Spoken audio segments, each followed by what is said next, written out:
President Putin told me about it. अमेरिकी राष्ट्रपति Donald Trump ने यूक्रेन के राष्ट्रपति वोलोदिमीर जेलेंस्की से मुलाकात की। इसके बाद डोनाल्ड ट्रंप इजराइल के प्रधानमंत्री बेंजामिन नेतन्याहू के साथ बैठक कर रहे थे, लेकिन उसी वक्त अचानक डोनाल्ड ट्रंप के पास एक फोन आया।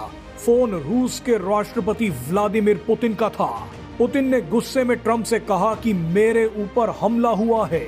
मेरे ऊपर यानी सही में मेरे घर के ऊपर। President Putin told me about it. Early in the morning he said he was attacked. That's no good. इस घटना ने पूरी दुनिया में नया बवाल खड़ा कर दिया है। दरअसल रूस के राष्ट्रपति व्लादिमीर पुतिन के घर पर 91 ड्रोन से हमला किया गया है। रूस ने कहा है कि ये हमला यूक्रेन ने कराया है। रूस ने गुस्से में बयान जारी करते हुए कहा है कि हमारे एयर डिफेंस सिस्टम ने इस हमले को तो नाकाम कर दिया है, लेकिन अब हम पलटवार करने का ऐलान करते हैं। भारत के प्रधानमंत्री नरेंद्र मोदी ने इस घटना पर बयान देते हुए कहा है कि वो बहुत चिंतित हैं। पीएम मोदी ने कहा है कि दुनिया को जंग रोकने के लिए प्रयास जारी रखने चाहिए। इस तरह के हमलों से बचना चाहिए।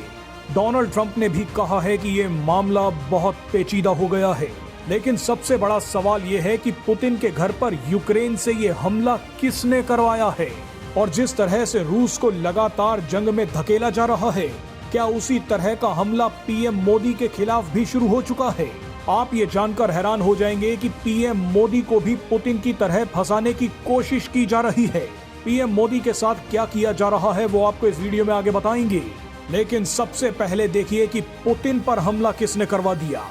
दरअसल एक रूसी चैनल को इंटरव्यू देते हुए अमेरिकी खुफिया एजेंसी CIA के एक पूर्व अधिकारी ने दावा किया है कि पुतिन के घर पर यह हमला ब्रिटेन की खुफिया एजेंसी MI6 के इशारे पर हुआ है।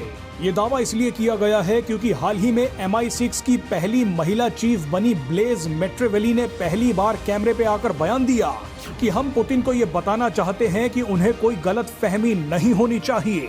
हम यूक्रेन के साथ हैं। नाटो हमेशा यूक्रेन का साथ देता रहेगा। जानकारी के लिए बता दें कि ब्लेज मेट्रेवेली यूक्रेनियन मूल की ही हैं। उन्होंने पुतिन को धमकी देते हुए ये बयान 15 दिसंबर को ही दिया है, और आज पुतिन के घर पर हमला हो भी गया।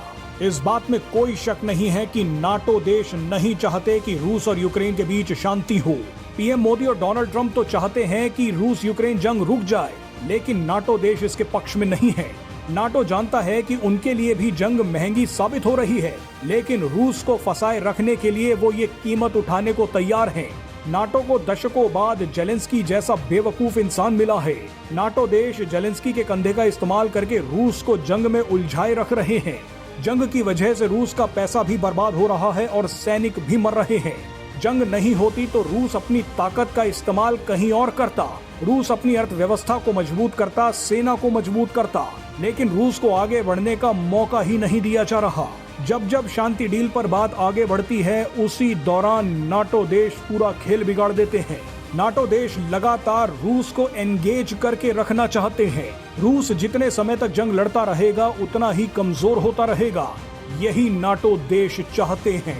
बहरहाल यही खेल पीएम मोदी के साथ भी शुरू हो चुका है। भारत को भी एक साथ कई दिशाओं से फंसाया जा रहा है। भारत को लगातार पाकिस्तान और अब बांग्लादेश के साथ उलझाया जा रहा है। चीन से भिड़वाया जा रहा है। भारत को भी रूस की तरह एंगेज किया जा रहा है। आप ही अंदाजा लगाइए कि अगर भारत का पड़ोस शांत होता तो भारत आज की स्थिति के मुकाबले 40 साल आगे होता, लेकिन डीप स्टेट भारत को आगे नहीं बढ़ने देना चाहती। डीप स्टेट को खास तौर पर पीएम मोदी से डर लगता है। डीप स्टेट के लिए पीएम मोदी सबसे बड़ा खतरा है। आप अंदाजा भी नहीं लगा सकते कि भारत पर कितने आंतरिक और बाहरी हमले हो चुके हैं, लेकिन पीएम मोदी ने लगभग सभी हमलों को नाकाम कर दिया है। यही डर डीप स्टेट को सता रहा है। रूस में जो कुछ पुतिन के साथ हो रहा है, वही भारत में पीएम मोदी के साथ किया जा रहा है।